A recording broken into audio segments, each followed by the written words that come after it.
that whatever we do from here on forward, that we don't upset what actually works and what actually benefits the system quite significantly. 99.6% of claims is auto-adjudicated, so it automatically gets paid. So if it meets the criteria of a claim, it's got all the requirements in terms of Regulation 5, the claims automatically get paid without validating whether those services were rendered. So this system works on trust. And I was thinking about it earlier this morning. We've got a lot of things to complain about, and if fraud, waste, and abuse is a problem, etc. But I think we need to be proud of the industry as well, because for the most part, this actually works pretty well. The trust that's required for the system to work, for the most part, actually do exist. Because I'll show you a little bit later, the numbers of which, even though the losses as a result of fraud, waste, and abuse is significant, the amount of or the number of practitioners or healthcare practitioners that is involved in that is actually quite small. So for the most part, the system works, and I think that's that's a feather in the cap of the private healthcare industry. Yes, there's a lot of problems and there's a lot of things that we can do better, but it works well. It benefits a significant amount of individuals. And whatever reforms is discussed and is placed on the table needs to take this into consideration. I always tell this story. If I go to the bank, Donation mentioned I've got goats, so I've got a farm. My farm workers don't like money being paid into a bank account. They want cash, So at the end of the month, I need to go to the bank and I need to get cash, and I need to pay them in cash because that's what they prefer. So if I go to the bank and I want to withdraw my money, so it's my money, it's in the bank, I need to jump through various hoops, and and when I ask and I get frustrated in terms of how long it takes for me to get my money, not overdraft money or anything like that. They'll say to me, "Do you know how much fraud are out there?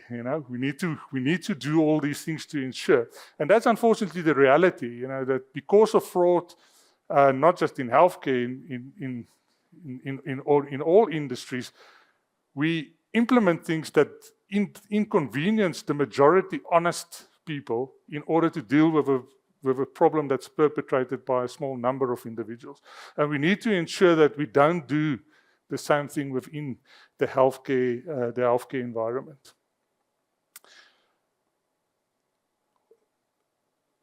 So I'm not going to go into the detail of the definitions, So we're talking, and we've added ERA to the things. So we've always referred to the FWA, fraud, waste, and abuse.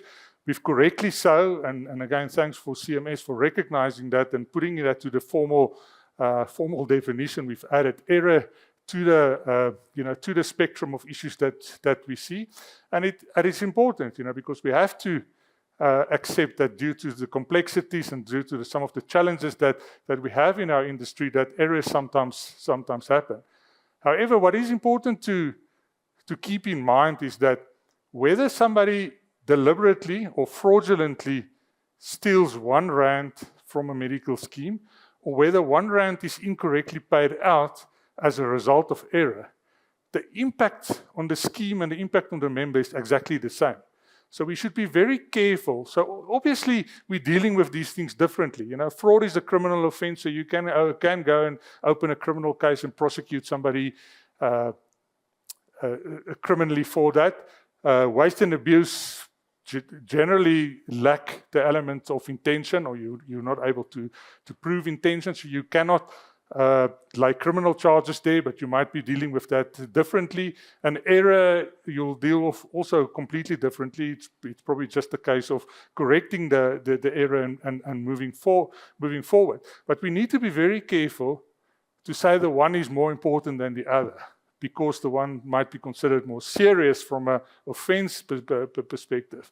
And for many, many years, we've only added error to the definition now, but the concept of error and the concept of fraud under the guise of error has been globally in the US, it's something that that I've been introduced to there 15 years ago. They've already accepted that. And, those are the risks that one run to when you start saying, the one thing is less serious than the other. The reality is the impact on schemes is exactly the same. Only 7% of practices is investigated annually. So that's what I said earlier. For the majority, this thing works well. And this concept of trusting people, which sometimes is foreign in our environment, in the world that we lived in, actually works for the majority for the majority out there. So let's be careful not to prejudice those people to deal with the 7% that we see. And less than 0.2%, that's 2 in 100, 2 in 1,000. Yeah. So I mean, Roseanne is our numbers with. I say I'm very challenged. I'm a pharmacist, so a pharmacist counts to 30. Sometimes 60, and it gets really challenging when we have to do 90 and 120. So numbers are not my forte, but I mean, the point is that we're talking small numbers here in terms of who's involved. And when I'm talking about severe sanctions, that would be blocking somebody in totality, not accepting claims from a practice. And it's usually repeat offenders and people that don't engage at all. So it's really a small number that we're talking about. And it might sound counterintuitive. On the one hand, we're talking about this fraud, waste, and abuse is really a big problem. On the other hand, we're saying it's small numbers. That's unfortunately the case. We must also remember that these losses is cumulative over a period of time. And another aspect that we and I'll probably touch on it later as well, is that we need to understand is that there's a lot of deterrence happening as a result of what we're doing. So it's like, that's why when we talk about crime in South Africa, you'll always hear people say we need more visible policing. Why do we need more visible policing? Because people behave differently if they see the police around. And generally people will do what they think they can get away with. So just the fact that we're actually doing something about it does have a lot of benefit that we probably can't even measure. This is just to give you some sort of idea as to what the benefit of managing fraud, waste, and abuse has for the member, for the man in the street, for the person that's taking his hard-earned money and paying it over to the medical scheme and trusting us to protect that money. You'll see there on the left-hand side just gives you an idea of what is our savings and recoveries per annum. And in 2024, it was around 600 million rand that we saved and recovered as a result of investigations. That's a fraction of the real benefit. Because what we do is we also measure the halo effect, and the halo effect is the change in behavior once we've done investigations. So we measure the claims experience from practitioners following an investigations, and that's 8 times more than the actual recovery. So, I say this every day to my staff, the investigators here, is that the real benefit of what we're doing is not the recovery, the acknowledgement of debt and the amount that's being paid. Yes, that's very important. We have to absolutely do that. The real benefit is this change of behavior, and then the broader deterrence that comes with it. The net effect is that if we didn't do what we've been doing for many years, contributions would on average be 11% more. I mean, we all complain, myself, about annually you have a 10% increase. Now, consider another 10% or another 11% on top of that because of fraud, waste, and abuse. So, yes, we might not be identifying everything, and we'll probably never be able to identify and investigate each and every aspect out there. But what we are doing is having a significant financial impact on schemes. Then there's a couple of points I want to make here in terms of Discovery's approach to this whole process, and hopefully the slide will demonstrate it. One thing that I'm particularly proud of is that when the allegations was first made in 2019, our approach was not the one of we need to defend ourselves against these allegations. Obviously, we felt that the allegations is not correct or not true. There's no way that we will make ourselves guilty of racial profiling or deliberate discrimination.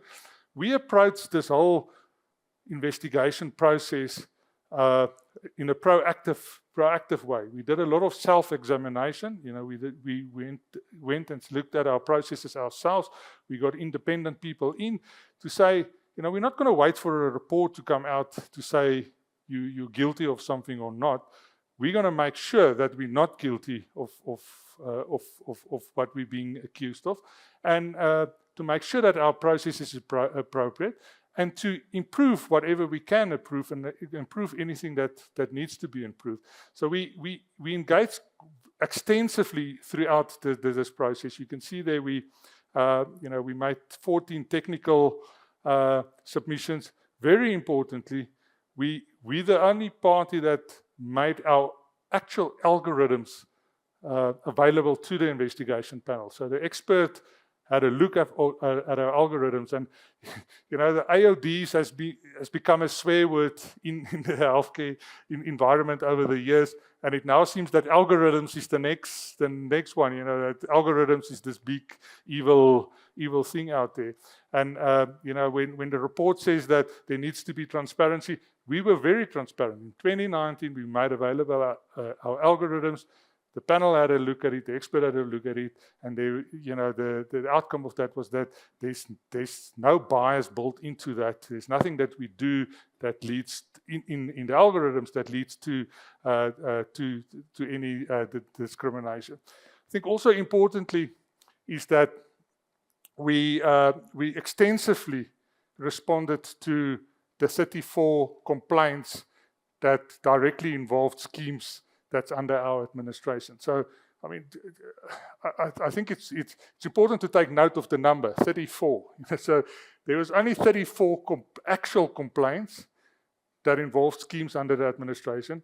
We in detail responded to those. I personally signed all of those affidavits, and in each one, it was found that there was valid grounds for investigations. And the panel did go through it, because when we appeared in person before the panel, they actually questioned us on some of the aspects in those affidavits.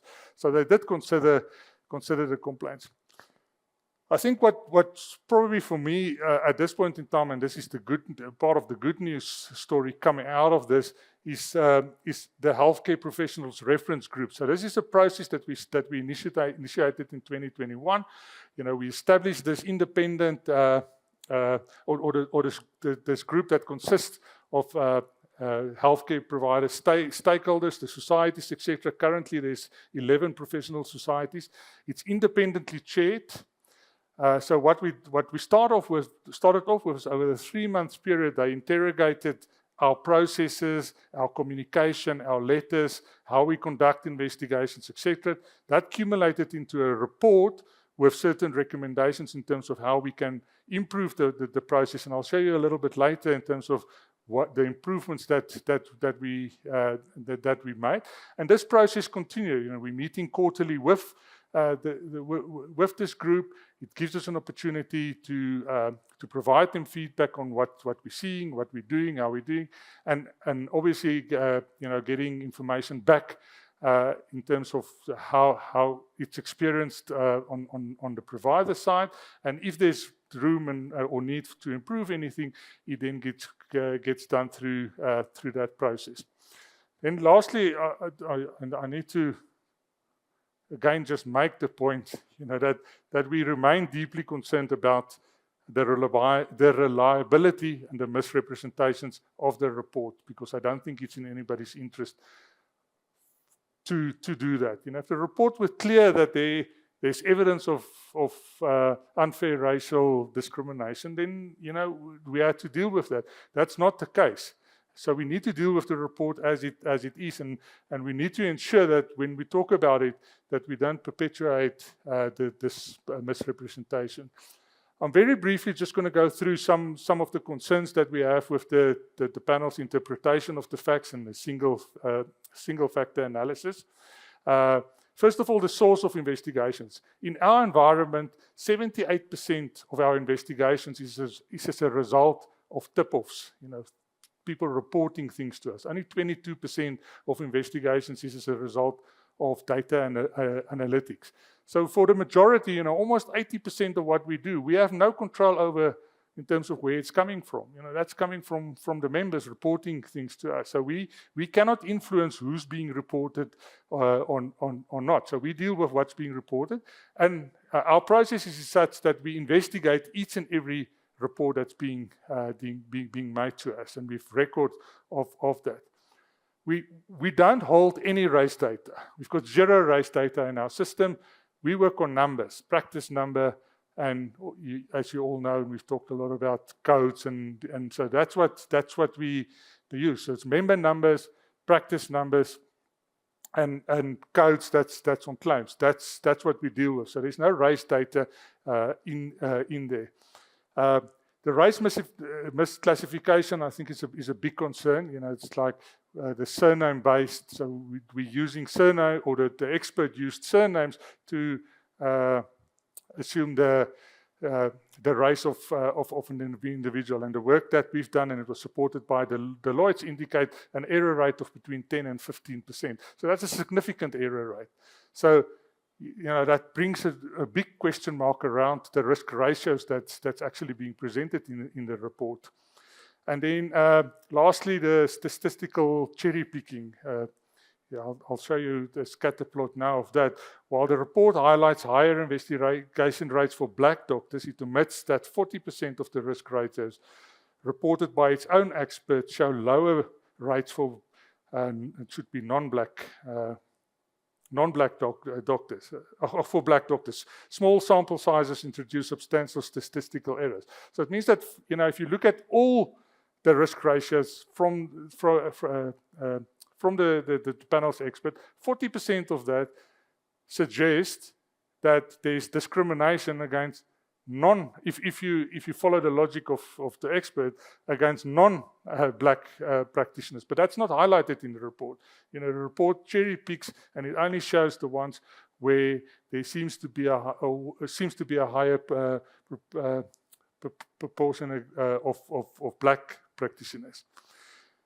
So what this scatter plot shows you is that it's just a distribution of those risk ratios. You can see 40% of it is less than 1. You know, so 1 means that the proportion of black and the proportion of non-black practitioners being investigated is equal. If it's low, it means that the proportion of black is lower than, or there's less black, and, you know, obviously the other way around for above. What's also frustrating about the report is that we provided data of at least 90 disciplines, but there's only 26 disciplines in the report. You know, the other the rest, the other 60% has been completely ignored. So it does create this this perception that that there's definitely cherry picking in order to reach certain conclusions. Very, very quickly, I think we've touched on most of it. As you all know, we first had the interim report that came out in January 2021. Some key aspects in that report, obviously fraud, waste and abuse is a serious problem. It highlighted the obligation that we have and trustees have in terms of protecting and dealing with fraud, waste and abuse. The panel found no evidence of deliberate racial discrimination in the processes and algorithms. The report noted that Discovery Health was the only entity that actually provided detail of the algorithms. And it suggested in the report, it suggested that our system seems to be more sophisticated, and I think part of the reason for that conclusion that they reached was that we were able to provide extensive information on all investigations from 2012, not just in investigations where fraud, waste, and abuse was determined or confirmed. We also it was literally all the investigations that we did, and we could provide extensive information around all that, and we were the only party that could do that. The final report and its recommendations, I think, important.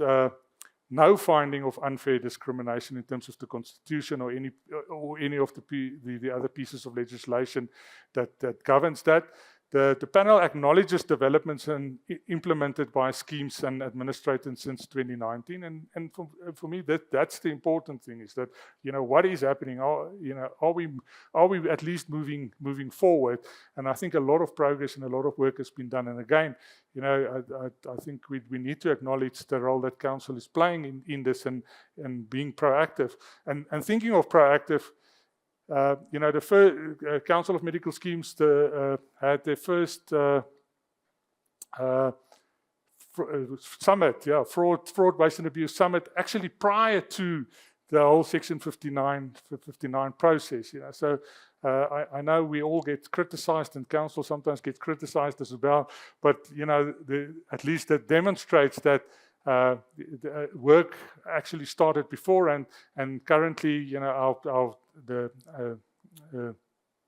our view is that they're dealing with it in quite a constructive way. They're involving the necessary stakeholders. I again want to make the point that CMS is not obligated to implement the recommendations, and there's actually an obligation on them to ensure that they approach this in a rational way, and they actually consider all aspects very carefully. Some of the recommendations coming out of the report is around early warning systems, the need for schemes to probably review the audit time period. However, they acknowledge that in certain instances it might require 3 years and probably even longer in some instances. Mechanisms for assisting providers. I'll mention some of it, what we've already done. Council is working on some solutions, and they're considering a couple of recommendations that's on the table. Transparency of software and algorithms for detecting fraud, obviously with the acknowledgement that should not prejudice the work that's being done. So you cannot, you can be transparent, but you cannot tell to the perpetrators of fraud, waste and abuse exactly this is the way that we identify you, because then they'll just adjust their process. And then very importantly, and I've made this point more than once, is that there's no legal finding of unfair discrimination or racial profiling in the report. You can read it from the start to the back. There's no such findings, and I think we need to acknowledge that in order to move constructively forward here. And then just some excerpts from the report itself. The loss sustained by schemes due to irregular claims is significant. So again, it's that acknowledgement. It might be as much as 15%. Which is an enormous amount of money that we're talking about. The expert evidence presented by the schemes and administrators has demonstrated that there may still be scope to improve Dr. Kimi's methodology. So the report acknowledged that, and that's exactly the wording in the report, to say, here's the risk ratios. However, we acknowledge that the methodology can be improved on. We do not need to make a scientifically certain determination of the risk ratio. So, it tells you what reliance you can put on the risk ratios, if that is the comments that's in the report by the panel themselves. We do not find evidence of explicit racial bias in the algorithms to the extent that the workings of the algorithms was disclosed. And again, we disclosed in detail our algorithms. The panel says we decided not to make legal findings about unfair discrimination in terms of the Constitution or any of the other pieces of legislation that that is a key finding coming out of issue coming out of the report. There is no unfair discrimination. And then also very importantly, and this is where I think the investigation probably fell short, is that the results demonstrate a correlation between race and fraud, waste, and abuse status, and such correlation could be explained by the race of the provider or by some other confounding factor. And the reality is that there's not just one other confounding factor. There's a range of confounding factors, and I think that's where we fell short in terms of this investigation. That probably should have been investigated in more detail. Then just as a lastly, I think I see Thomason is giving me hand signals here. Just very lastly, just high level, I might mention of the process that we implemented in 2021, the HPRG, of Health Professions Reference Group process, and some of the recommendations that came out of this. I'd also just, I think it's important to note that with the consent of all the role players in the HPRG, we made available a lot of this information and documentation to council to consider, because we do think that there's value in some of these processes, for a broader industry approach. But some of the key things that we've done, and you'll see, these are not earth-shattering things. It's like, I think what it demonstrated this year is the minute you start building trust with stakeholders, and there's more transparency, and we can openly discuss it, we can identify the key problems. And a lot of times the key problems is not material things. It's things that can actually be changed and improved on, and make a significant difference at the end of the day. So what we've done is we've separated coding issues from everything else, because a lot has always been made of coding, and we've demonstrated that it actually forms a very, very small process. So we've added some additional steps in our forensic processes in order to consider and make sure that we put these issues in the right buckets and that we deal with it correctly. And on the coding issues, there's a lot of engagement with the societies. There's a lot of education, a lot of communication, just to clear up some of the misunderstandings of that. We made changes to our initial communication. So we made available to this panel our actual letters to say these are the letters, the template letters that we use to engage with healthcare practitioners when we investigate. Please make recommendations in terms of how we can improve it. And we've made a number of improvements on those letters. And it had an enormous effect. I think it's taken a lot of heat out of the system by listening to what the provider stakeholders were saying and actually incorporating that into our processes. The investigation process itself, we did extensive soft skill training for our investigators. Extensive. This was, it was actually over a 6-week period that this training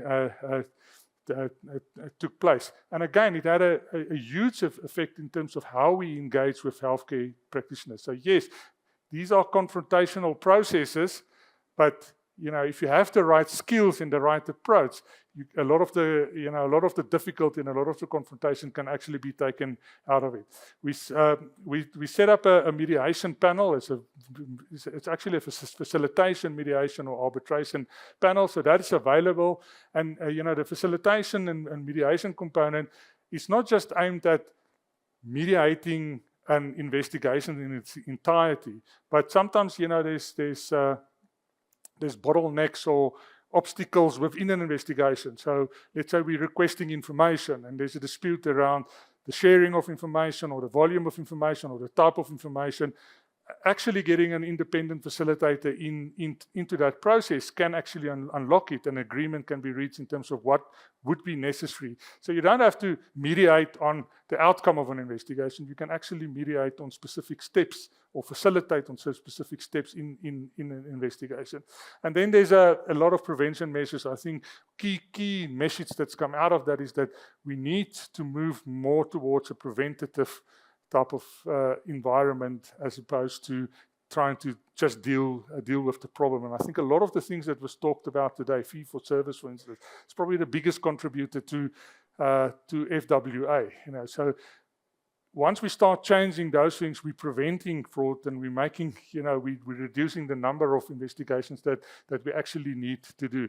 So a lot of preventative measures, and that is mainly through engagement and cooperation with some of the societies. And then just lastly, what is the next steps here?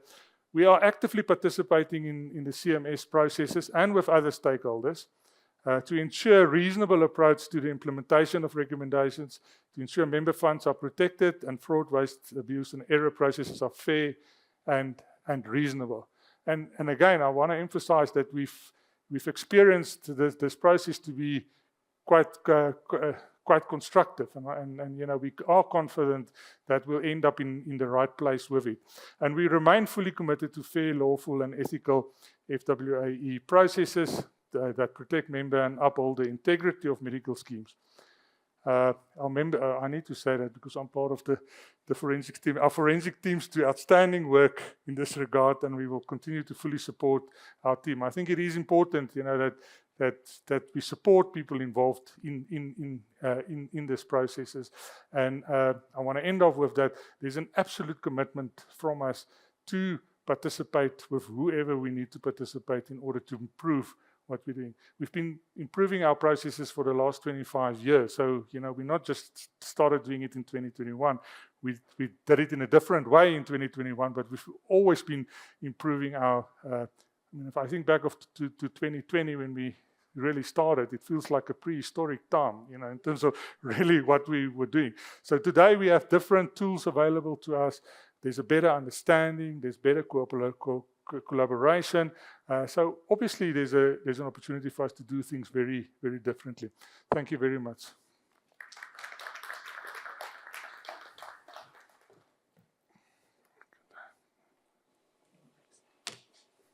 Thank you.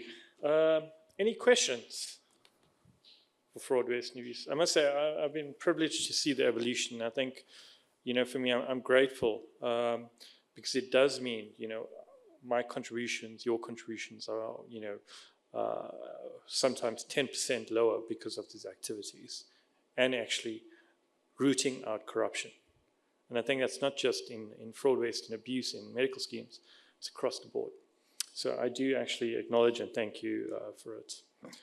Okay, so if there's no questions, there's only 3 minutes remaining between you and the bar. So I have to firstly, say thank you. I think it's been an amazing day. I think the quality of the speakers, the variety of the speakers. We had doctors, professionals, we had hospital professionals, we've had funders, we've had, first-hand member experiences here. Thank you so much, I think that's the power of it, right? And as I come back to my starting point, no one person can change this healthcare system.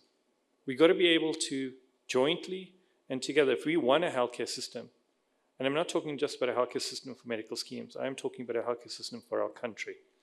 The only way we're going to do that is collaboratively, work together, have these discussions. And I think one of the things, I would like to see and maybe try and take a champion out is if we could have an industry think tank. Because the solutions are not going to be lying outside this door. The solutions lie with us and with some other people, who couldn't make it today. But the thing is, that's where the solutions come from. We have the knowledge, we have the experience. And I strongly believe if we want to make something better, not just for us, but for our country, it's up to us to come together. I want to leave that note with you because I think that's something we will take forward. And, it's a commitment, I came out of retirement to do this. So I think this is something I want to hopefully, by the time I retire, is something that we can get right. Or re-retire, whatever that is. But I figure that out. So thank you, firstly, to the speakers, to my board, because I managed to somehow figure out how to make this conference free for everyone. And obviously my stakeholders who are footing the bill at the end of the day. And then, to my team and people look at, and I must say, I have to sit back and saying we've done a lot this year. This is my month 12, I think. So I'm coming up for my anniversary. And technically, it's actually my wedding anniversary today, but that's another issue I've got to sort out later. But I think we've done a lot. I think we've done a lot to progress the thing. And I must say, I've only got a small team, which is Haiti and Mo, and I think they're really the engine of all of this. But behind that, I really rely on the support of everyone here, because not just stakeholders, your colleagues, think tank, etc. And we want to probably extend my thanks to that. And then, of course, to the sound tech, because they provided moments of comedy of how tech always fails when you need it the most. And then, lastly, I think I look forward to having now conversations, that can chit-chat, talk about the latest gossip that happened, etc. And I think let me leave it at that. And till we see again, all the best. And everyone, thank you so much.